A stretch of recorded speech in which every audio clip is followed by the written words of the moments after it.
July 23rd, 2009. I was on a mission trip out of the country. I was in Grenada, and that night, I'd gone to bed around midnight, I believe, and sometime during the night, I remember I just woke up, and I wasn't having a bad dream or anything, but I knew that something just didn't seem right.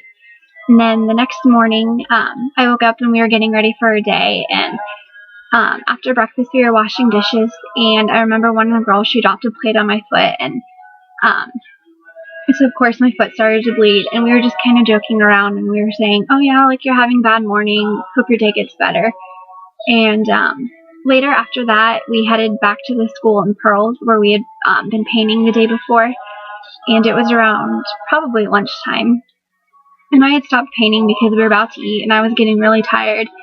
And all of a sudden the phone rang, and they were passing the phone back to about 3 different people, and I didn't know what was going on, but I figured it had absolutely nothing to do with me, so I was just going to sit there and mind my own business and wait for lunch. Shortly after that, I heard him say something about, well, does it matter whose name is on the plane ticket?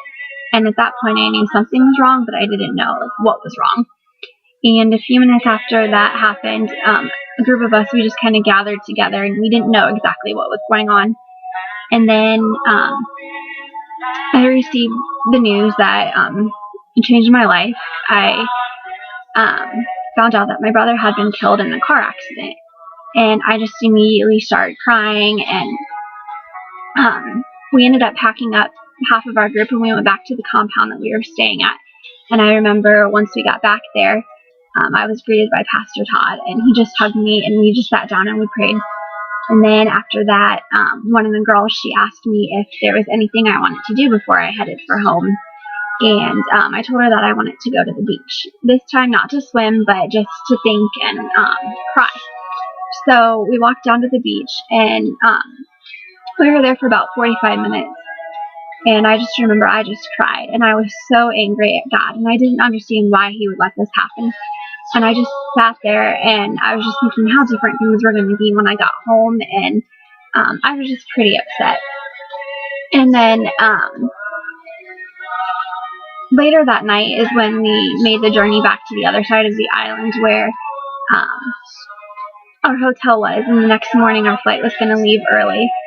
And I just remember I cried myself to sleep that night, and then the next morning my friend and I, we boarded the airplane, and I think I had 3 different flights, and I just cried during all of them. And I didn't have my cell phone with me in Grenada. Well, it wasn't turned on, and once I got back to Puerto Rico, I was able to turn my phone back on, and I was receiving a ton of text messages and messages via Facebook. And I just remember one of them that I received through a text message was, I don't know when you'll get this, but I just wanted you to know that you're loved, and I'm praying for you. And I remember sitting in the airport in Puerto Rico just crying, and I was like, this isn't real. This isn't real. And then on, I believe it was the last flight back to, I think we were in Miami, and we were flying back into Detroit. And I just remember that God spoke to me, and he was like, I'm going to use this. Like, something good is going to come out of this, and you're going to share your testimony, and you're just going to share your story with people. And I remember I was so angry at God, and I was like, God, I don't want to deal with this right now. And one minute I was really, really angry with him, and the next minute I was begging him. I was like, I need you. I need you. I'm not going to be able to get through this without you. And I remember, I believe my last flight finally landed in Detroit around 11:30, and so I got home around 2 o'clock in the morning, and I just remember I finally fell asleep on the drive back home, and I finally arrived at my house, and I was woken up, and I just remember I just greeted my mom, and we just both cried, and we just sobbed. And finally, after crying, I was able to fall asleep, and the next morning, my mom, she had to leave, and I was actually kind of glad that she left me alone because it gave me a chance to cry, and I was just crying out to God, and I was like, I don't understand why this happened. Like, why did you let this happen? And the next, I don't know, I'd say maybe 2 to 4 weeks, I was just very angry at God, and I didn't go back to church for it was probably 3 weeks to a month, because I was angry at God, and I didn't want to be around people. And I remember I went back to church on a Saturday night service, and we were singing "How Great Is Our God," and I just felt like a huge hypocrite just sitting in the church pew, and I was like, God, I don't think you're great right now, like, my brother's not here. And then I think I missed like the next 2 Sundays, and finally my mom was like, Courtney, you need to go back to church, like, you need to go. I'm actually glad that she made me go back to church. And just the next year, it was very difficult. Like, I learned to do a lot of things without my brother, and my family, we experienced a lot of first without my brother, like with Christmas without him and holidays, and just the fact that he wasn't there anymore. And I had to lean on God. Like, I knew that I wouldn't make it through without him. And a few weeks before the accident happened, I was at Lakeside, and the chaplain, I remember one day he was speaking about how,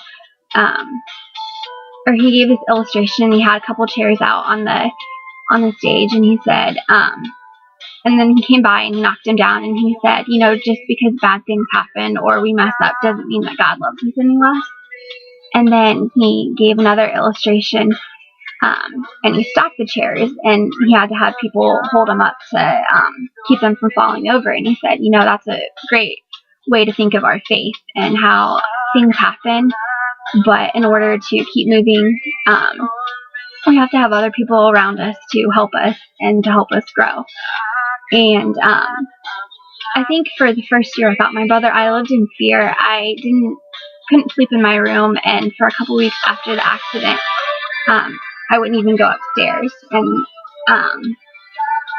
I remember the following year at Lakeside,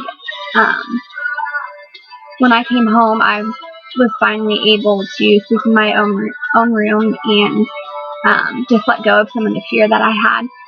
And during that week at Lakeside, I remember our chaplain, he showed a movie clip, and one of the songs, the words were, "I've let go the need to know why, for you know better than I." And to me, that just really spoke to me, and I just realized that God has a plan all along, and I may not understand it, but He's definitely in control. And during all of this, I kind of clung to the Footprints in the Sand poem, and it goes like this. One night, a man had a dream. He dreamed he was walking along the beach with the Lord. Across the sky flashed scenes from his life. For each scene, he noticed 2 sets of footprints in the sand, one belonging to him and the other to the Lord. When the last scene of his life flashed before him, he looked back at the footprints in the sand. He noticed that many times along the path of his life, there was only one set of footprints. He also noticed that it happened at the very lowest and saddest times in his life. This really bothered him, and he questioned the Lord about it. "Lord, you said that once I decided to follow you, you'd walk with me all the way. But I have noticed that during the most troublesome times in my life, there is only one set of footprints. I don't understand why, when I needed you most, you would leave me."